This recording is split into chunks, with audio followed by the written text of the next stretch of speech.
नमस्कार विद्यार्थी मित्रांनो, एमपीएससी टुडे यूट्यूब चॅनलवर आपल्या सर्वांचं स्वागत आहे। आज आपण या व्हिडिओमध्ये पहा पीएसआय, एसटीआय, एएसओ तसेच ज्या काही आपल्या प्री एक्झाम असणार आहेत आणि आपल्या पूर्ण सरळ सेवा स्पर्धा परीक्षा असणार आहेत त्यासाठी महत्त्वाचे आपण करंट अफेअर्स क्वेश्चन या व्हिडिओमध्ये घेत आहोत। मित्रांनो, हे जे असणार आहेत पहा, हे सप्टेंबर महिन्यातील सर्व करंट अफेअर्सचे महत्त्वाचे प्रश्न असणार आहेत, कारण यामध्ये आपण प्रत्येक प्रश्नाचं विश्लेषण देखील करून सांगितलेलं आहे। आपल्याला जर या व्हिडिओची पीडीएफ जर डाउनलोड करायची असेल तर पहा, डिस्क्रिप्शनमध्ये लिंक दिलेली आहे, त्या लिंकवरती जाऊन एक टेलिग्राम चॅनल ओपन होईल। टेलिग्राम चॅनलवरती जाऊन जॉईन करा, म्हणजे तुम्हाला त्या ठिकाणी पीडीएफ नोट्स उपलब्ध करून दिलेली आहे। चला तर व्हिडिओला सुरुवात करूया।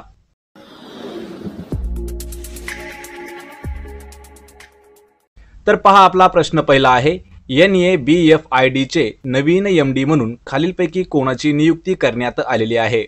मित्रांनो, प्रत्येक प्रश्न हा महत्त्वाचा आहे। प्रश्नाचं जर उत्तर येत असेल तर 3 ते 5 सेकंदामध्ये कमेंट करून प्रश्नाचं उत्तर द्या, म्हणजे एक प्रकारे आपली मॉक टेस्ट देखील याच व्हिडिओमध्ये होऊन जाईल। तर पहा, NABFID चे नवीन एमडी म्हणून कोणाची नियुक्ती करण्यात आलेली आहे, आणि याचं उत्तर आहे पहा, पर्याय क्रमांक 3 तर राजकिरण राय यांची नियुक्ती करण्यात आलेली आहे। लक्षात ठेवायचं, NABFID याचा फुल फॉर्म मित्रांनो काय आहे, तर पहा, national bank for forensic infrastructure and development हा जो आहे NABFID चा फुल फॉर्म आहे। तर पहा, राजकिरण राय यांची national bank for forensic infrastructure and development याचे व्यवस्थापकीय संचालक म्हणजेच पहा MD म्हणून त्यांची नियुक्ती करण्यात आलेली आहे, आणि राजकिरण राय हे जे आहेत हे पुढील 5 वर्षासाठी MD असणार आहेत। तर गेल्या वर्षी ऑक्टोबर 2021 मध्ये केंद्राने KV कामत, पहा मित्रांनो, यापूर्वी कोण होते, KV कामत हे जे होते हे NABFID चे अध्यक्ष म्हणून त्यांची नियुक्ती करण्यात आलेली होती। कधी, ऑक्टोबर 2021 मध्ये। त्यानंतर पहा, सरकारी नामनिर्देशित पंकज जैन आणि सुमिता डावरा यांची DFI च्या मंडळावर संचालक म्हणून निवड करण्यात आलेली आहे। लक्षात ठेवायचे, पर्याय क्रमांक 3 आपलं उत्तर आहे राजकिरण राय। तर पहा, यानंतरचा प्रश्न आहे प्रश्न क्रमांक 2, SBI ने स्टार्टअपसाठी आपली पहिली शाखा कोणत्या शहरात उघडली आहे। मित्रांनो, महत्त्वाचा प्रश्न आहे। SBI बँकेने सुद्धा स्टार्टअप साठी आपली एक पहिली शाखा उघडलेली आहे, तर स्टार्टअपसाठी पहिली शाखा ही कोणत्या शहरामध्ये ओपन केली आहे, याचं उत्तर आहे पहा, पर्याय क्रमांक 2 तर बेंगळुरू या शहरामध्ये। म्हणजे जर आपल्याला राज्य विचारलं तर पहा मित्रांनो, राज्य आहे कर्नाटक, कर्नाटकची राजधानी आहे बेंगळुरू, आणि या बेंगळुरूमध्येच पहा SBI ने स्टार्टअपसाठी त्यांची पहिली नवीन शाखा उघडलेली आहे। घ्या मित्रांनो, याचं स्पष्टीकरण आहे मित्रांनो, SBI ने बेंगळुरू या शहरामध्ये स्टार्टअपसाठी आपली पहिली शाखा उघडलेली आहे। यामध्ये कोरमंगला, बेंगळुरू या ठिकाणी असलेली जी शाखा आहे ही स्टार्टअप कंपन्या स्थापन करण्याच्या सुरुवातीच्या टप्प्यात जे काही उद्योजक आहेत त्यांना स्टॉक एक्सचेंजमध्ये सूचीबद्ध होईपर्यंत आर्थिक सहाय्य प्रदान करणार आहे। यामध्ये पहा, SBIचं मुख्यालय कोणत्या ठिकाणी आहे, SBIचं हेडक्वार्टर जे आहे हे मुंबई या ठिकाणी आहे। तसेच SBIची स्थापना केव्हा झाली आहे, पहा, SBIची स्थापना ही 1955 या वर्षी SBIची स्थापना झाली आहे। SBI म्हणजे स्टेट बँक ऑफ इंडिया। पर्याय 2 आपलं उत्तर असणार आहे बेंगळुरू। प्रश्न तिसरा आहे, भारत चीन लष्करी सराव होस्टाक 2022 कोणत्या देशात होणार आहे। पहा मित्रांनो, महत्त्वाचा प्रश्न आहे। भारत आणि चीन यांच्या दरम्यान एक संयुक्त लष्करी सराव होणार आहे, त्याचं नाव आहे होस्टाक 2022। तर हा कोणत्या देशात होणार आहे, याचं उत्तर आहे पर्याय क्रमांक 1 तर रशिया या देशामध्ये होणार आहे। पहा मित्रांनो, होस्टाक 2022 यावर आपल्याला प्रश्न विचारला जाऊ शकतो की कोणत्या कोणत्या 2 देशामध्ये होस्टाक 2022 हा लष्करी सराव घेण्यात आलेला आहे। लक्षात ठेवा, भारत आणि चीन या 2 देशांमध्ये झालेला आहे। भारत आणि चीन यांच्यातील संयुक्त लष्करी सराव जो आहे होस्टाक 2022 रशियामध्ये हा होणार आहे। भारत, चीन, रशियाशिवाय बेलारूस, मंगोलिया, ताझाकिस्तानचे सैन्यही या सरावात सहभागी होणार आहेत। पहा, या सरावामध्ये म्हणजे कोणत्याच होस्टाक 2022 मध्ये कोणते कोणते देशाचे सैन्य समाविष्ट होणार आहेत, पहा, 1 नंबर आहे भारत, सोबतच आहे चीन, याशिवाय आहे पहा रशिया, याशिवाय आहे नंतर अजून बेलारूस, नंतर आहे मंगोलिया, आणि सोबत आहे ताझाकिस्तान। या सर्व जे देश आहेत त्यांचे सर्वांचे सैन्य या सरावामध्ये सहभागी होणार आहेत। होस्टाक हा जो सराव आहे हा 30 ऑगस्ट ते 5 सप्टेंबर, पहा 30 ऑगस्ट ते 5 सप्टेंबर या कालावधीमध्ये रशिया या ठिकाणी होणार आहे। सहभागी देशांच्या सैन्यासह व्यावहारिक आणि मैत्रीपूर्ण सहकार्य वाढवणे, सहभागी पक्षांमधील धोरणात्मक सहकार्याची पातळी वाढवणे आणि विविध सुरक्षा धोक्यांना प्रतिसाद देण्याची क्षमता मजबूत करणे यामागचं उद्दिष्ट असणार आहे। तर पहा, यामागचे उद्दिष्ट कशाच्या मागचे, तर होस्टाक 2022 च्या मागील उद्दिष्ट महत्त्वाचे काय असणार आहेत, लक्षात ठेवायचे। व्यावहारिक आणि मैत्रीपूर्ण सहकार्य वाढवणे, सहभागी पक्षामधील धोरणात्मक सहकार्याची पातळी वाढवणे, विविध सुरक्षा धोक्यांना प्रतिसाद देण्याची क्षमता मजबूत करणे हे याचं उद्दिष्ट असणार आहे।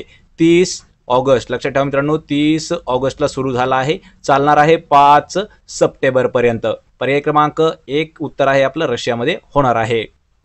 प्रश्न चौथा आहे, कोणत्या राज्य सरकारने विद्या रथ स्कूल ऑफ व्हील्स प्रकल्प सुरू केला आहे? याचं उत्तर आहे पर्याय क्रमांक 3 तर आसाम या राज्याने। तर पहा मित्रांनो, आसाम राज्य सरकारने विद्या रथ स्कूल ऑल व्हील्स प्रकल्प सुरू केला आहे। या प्रकल्पाअंतर्गत विद्यार्थ्यांना मध्यान्ह भोजनपूर्व गणवेश आणि पुस्तके देखील दिली जाणार आहेत। यामध्ये पहा, विद्या रथ स्कूल ऑन व्हील्स या उपक्रमाअंतर्गत मुलांना 10 महिने प्राथमिक शिक्षण देखील दिलं जाणार आहे। गुवाहाटी उच्च न्यायालयाने हा प्रकल्प स्वातंत्र्य दिनाच्या मुहूर्तावर सुरू केलेला आहे। तसेच पहा, यामध्ये अजून आसाम विषयी आपल्याला महत्त्वाचे 2-3 प्रश्न येऊ शकतात।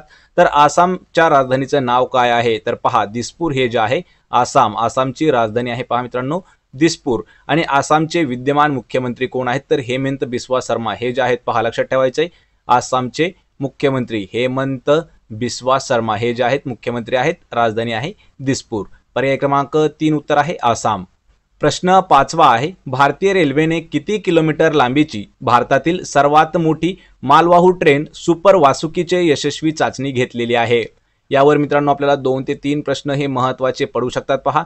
तर भारतीय रेल्वेने किती किलोमीटर लांबीची भारतातील सर्वात मोठी मालवाहू ट्रेन जी आहे तिचं नाव आहे सुपर वासुकी, याचं यशस्वी चाचणी घेतलेली आहे।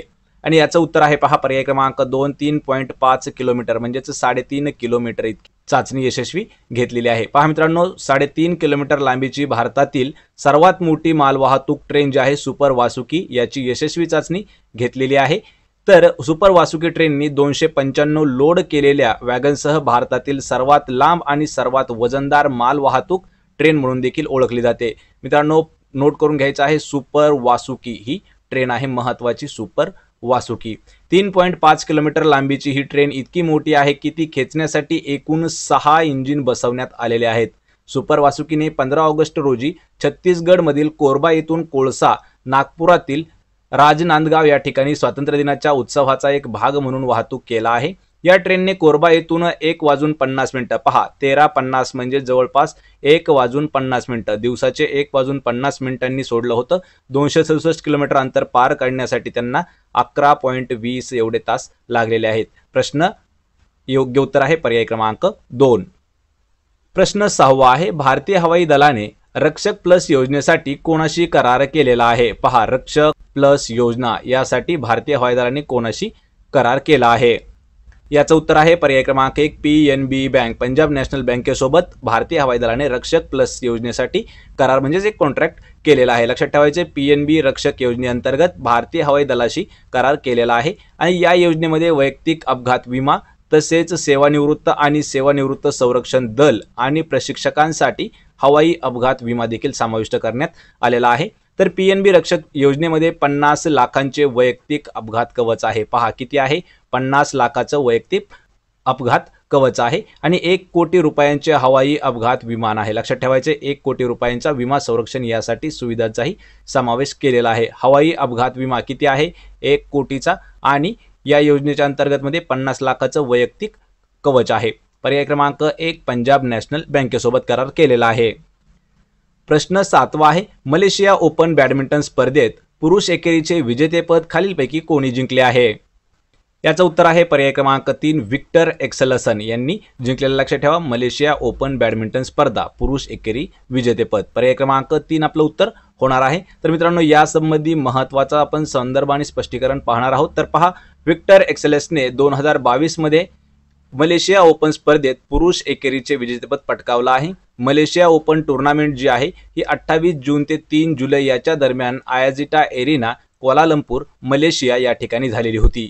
मलेशिया ओपन 2022 वर्ल्ड टूर्नामेंटची 12वी आवृत्ती ही जी आहे ही 2022 मध्ये आयोजित करण्यात आली होती। कितवी आहे पहा, तर 12वे एडिशन होतं। लक्षात ठेवा, त्यातील विजेत्याला $6,75,000 एवढी रक्कम देण्यात आलेली आहे। आणि या स्पर्धेत महिला एकेरी विजेतेपद जे आहे राचानोक इथॉनॉन, पुरुष दुहेरीमध्ये ताकुरो होकी आणि युगो कोबायाशी, महिला दुहेरीमध्ये अप्रियानी राऊ, सिटी फादिया सिल्वा रामदंथी, मिश्र दुहेरीमध्ये झेंग सिवेई आणि हुआंग याकियोंग यांनी जिंकलेला आहे। पर्याय 3 आपलं उत्तर असणार आहे। प्रश्न 8वा आहे, 36व्या राष्ट्रीय खेळ कोणत्या राज्यामध्ये साजरा होणार आहेत किंवा होणार आहेत? लक्षात ठेवा मित्रांनो, महत्त्वाचा प्रश्न आहे। 36व्या राष्ट्रीय खेळ कोणत्या राज्यात होणार आहेत? याचं उत्तर आहे पर्याय क्रमांक 1 गुजरात या राज्यामध्ये।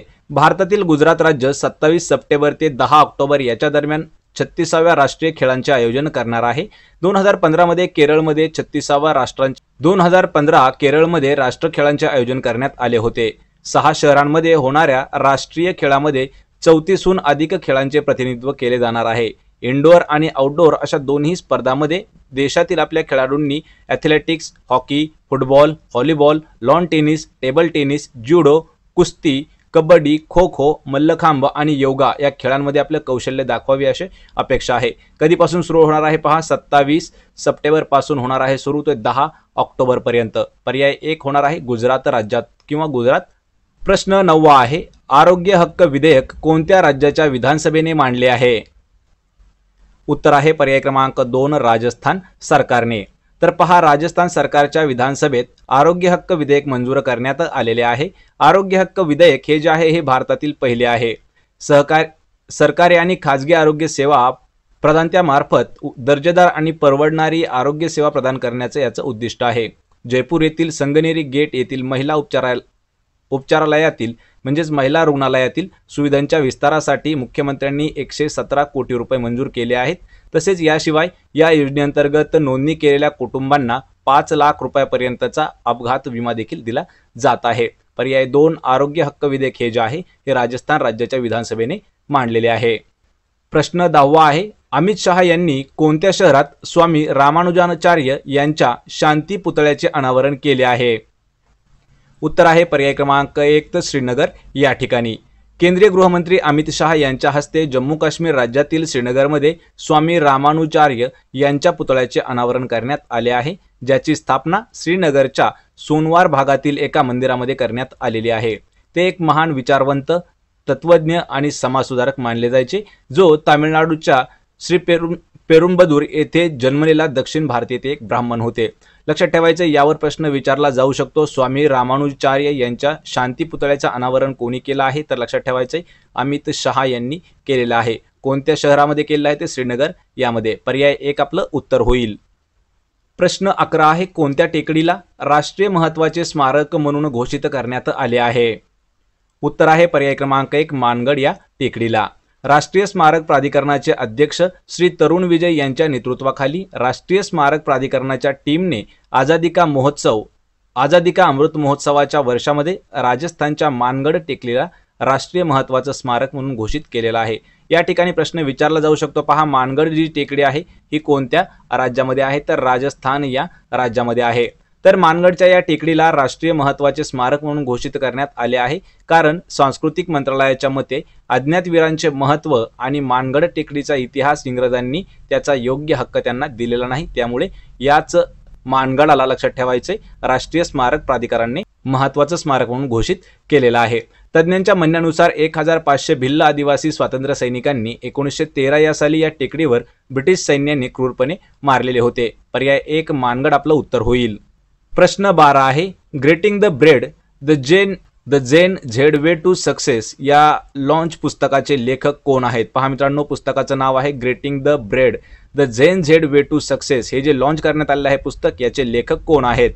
आणि याचं उत्तर आहे पर्याय क्रमांक 4 प्रार्थना बत्रा याचे लेखक आहेत। लक्षात ठेवायचे, प्रार्थना बत्रा हे जे आहेत एक यूट्यूबर आहेत। लक्षात ठेवा मित्रांनो, महत्त्वाचा प्रश्न आहे, ह्या एक यूट्यूबर आहेत। यांच्या पुस्तकाचं नाव आहे grating the bread the zen Z way to success. यामध्ये प्रार्थना बत्रा तिचे जागतिक दृश्य तसेच तिच्या लोकप्रिय यूट्यूब चॅनलसाठी प्रख्यात नेते, उद्योजक आणि मीडिया व्यक्तिमत्वांच्या मुलाखती घेणारे अनुभव शेअर केलेले आहेत। तर स्पोर्टिंग आयकॉन साक्षी मलिकने greeting the bread the zen Z way to success हे पुस्तक लॉन्च केलेले आहे। पर्याय 4 प्रार्थना बत्रा लेखक आहेत। प्रश्न 13वा आहे, 67व्या फिल्मफेअर पुरस्कारांमध्ये जीवनगौरव पुरस्काराने कोणाला सन्मानित करण्यात आला आहे? याचं उत्तर आहे पर्याय क्रमांक 3 सुभाष घई यांना।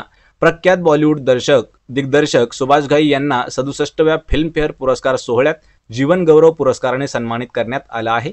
कर्ज, विश्वनाथ, परदेस, खलनायक यासारख्या प्रतिष्ठित चित्रपटांसाठी त्यांची ओळख आहे. गेल्या काही वर्षात भारतीय चित्रपट सृष्टीमध्ये दिलेल्या अतुलनीय योगदानाबद्दल डायरेक्टरचा गौरव करण्यात आलेला आहे सुभाष घई यांचा. पर्याय 3 आपलं उत्तर होईल. तर मित्रांनो, हे होते पहा आपले महत्त्वाचे 13 करंट अफेअर्सचे प्रश्न आणि हे सर्व प्रश्न मित्रांनो खूपच इम्पॉर्टंट असणार आहेत. आपल्याला जर या व्हिडिओची PDF डाउनलोड करायची असेल तर डिस्क्रिप्शनमध्ये लिंक दिलेली आहे, पहा चॅनलवरती जाऊन आपण जॉईन करा, म्हणजे त्या ठिकाणी PDF आपल्याला उपलब्ध केलेली आहे. मित्रांनो, व्हिडिओ जर आवडला तर व्हिडिओला लाईक करा, आपल्या मित्रांमध्ये व्हिडिओ शेअर करा आणि आपल्या MPSC टुडे यूट्यूब चॅनलला सबस्क्राईब करा. या चॅनलवरती पहा आपण MPSC रिलेटेड जेवढे काही करंट अफेअर्स असणार आहेत तसेच सरळ सेवा पद्धतीसाठी असणारे करंट अफेअर्स आपण डेली घेऊन येत आहोत. आपण भेटूया पुढच्या एका अशाच नवीन व्हिडिओमध्ये. तोपर्यंत जय हिंद, जय भारत.